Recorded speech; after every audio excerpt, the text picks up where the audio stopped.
Good day everyone. In today's video, I'm going to be showing the steps you need to take before you defend your project.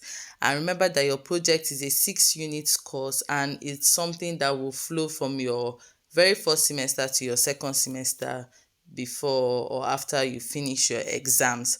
Now, this is specifically for our department, public health, specifically for our school as well, APSU. So I'll also be sharing tips on how to make the process faster. So let's move on.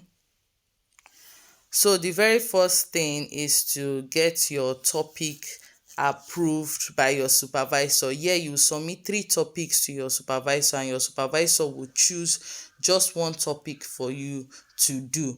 Now, to get your topics, the tip here is to get about 5 to 6 topics that you are interested in doing, then submit 3 to your supervisor. In case your supervisor rejects 3, then you can also submit the next 3 to him, making the process easier for you. And as you are submitting, it's good that for some supervisors, they want to know whether you actually know what you are doing. So some will tell you submit with short notes on each of the topics, or they ask you about the topic, that's orally, and you explain to them what you need to do, and they will be sure before they approve one topic for you.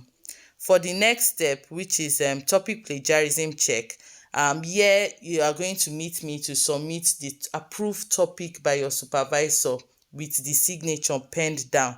Now, the tip here for you to pass this plagiarism check is just to make sure that your topic has not been done by someone, maybe online, the exact topic, or and that is not being done by another student within your level, or a student in our department, because usually we get similar topics. That's why this check is necessary to be done. So if you have checked online, you can simply go to Google or Google Scholar and check your exact topic. When I mean exact topic, that includes your target population, especially the location.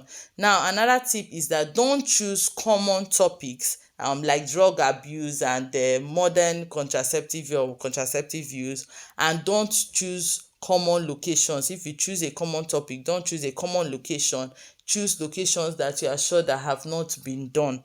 And of course, you can look at local government area more than very, very, very specific. I have tips on my page for you to help you to choose the right topic. Now, moving forward, the next thing is actually when you passed your plagiarism check, the next thing is for you to start writing your proposal. So you either write your chapter 1 and give by chapter to your supervisor to get it approved, or you write your 1 to 3 and give your supervisor to read and approve it. Now, once it has been approved by your supervisor, you come down and submit your proposal to the secretary, showing that you are, and write down your name on the list, showing that you are ready to propose and that your proposal has been approved by your supervisor. So the next thing is that your soft copy, you also submit it online, whether through your course rep to the lecturer who is supposed to do your proposal plagiarism check, and they are checking soft copy. The plagiarism score should not be above 30% and it should not be below 5%. That is the category that or the range for our department.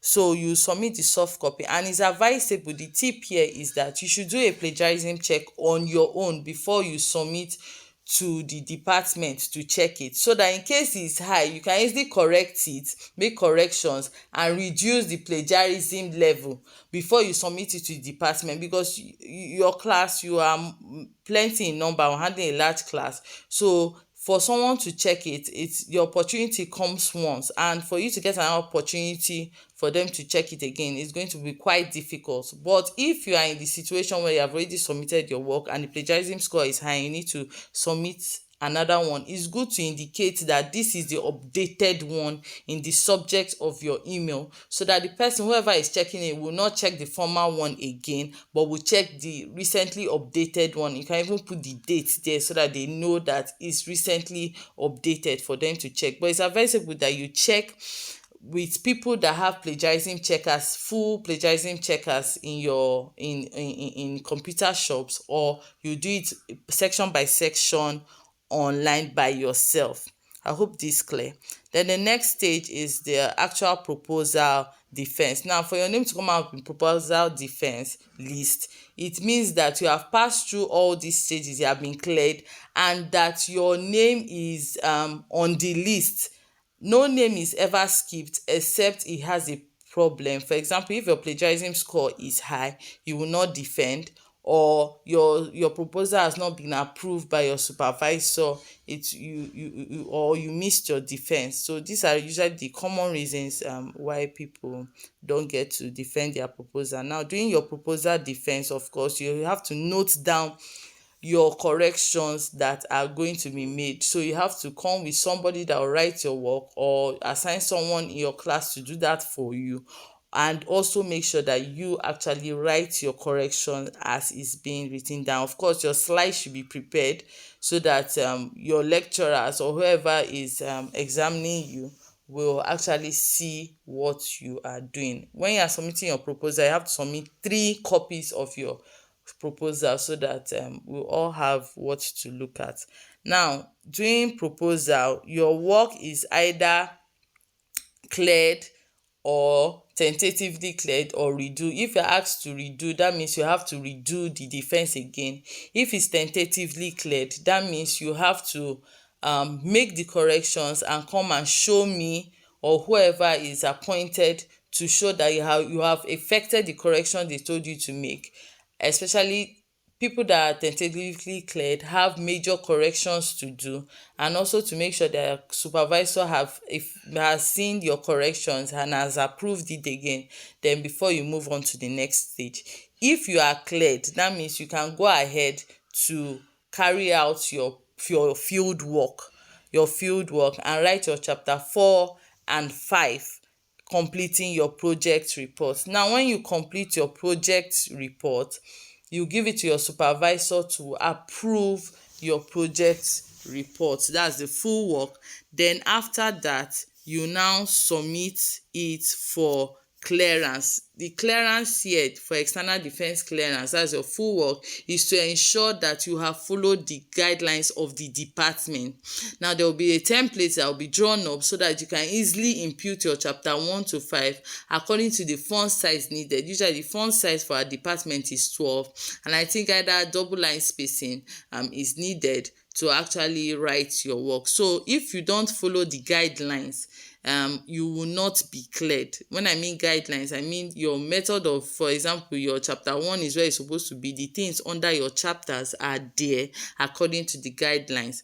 Now, when you are cleared for defense, you go ahead to submit your approved full report to the secretary. That's, you submit your hard copy, 3 copies of your report to the secretary, and also submit the soft copy on a burnt CD.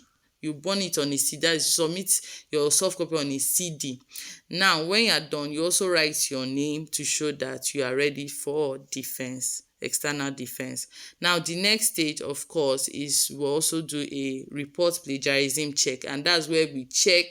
You don't need to do anything. The CD that contains your soft copy of your work will be checked for plagiarism. This is the final plagiarism check, and it will be done with probably Turnitin, which will definitely scan and make sure that your work is not plagiarized. If it's above 30%, you will not be able to go for external defense, and it should not be lower than 5%. And of course, the last stage, which is your external defense, which will be done by the external supervisor that we're inviting from another school. This is where you now go and defend your work, and of course, if there are little corrections to make, you make it, and then submit final copy of that's the hard copy of your work to the department, and of course, you'll be scored and you are free to go ahead to reconcile your results and graduate. I hope this is clear. And if you have any question, you let me know. Please, this will be sent to you, and you should receive the PDF or the image so that it will help you as a guide. As you do each step, just tick that you have done each step, and that is all. I hope this is clear. Please, thank you. Have a nice day, and God bless you.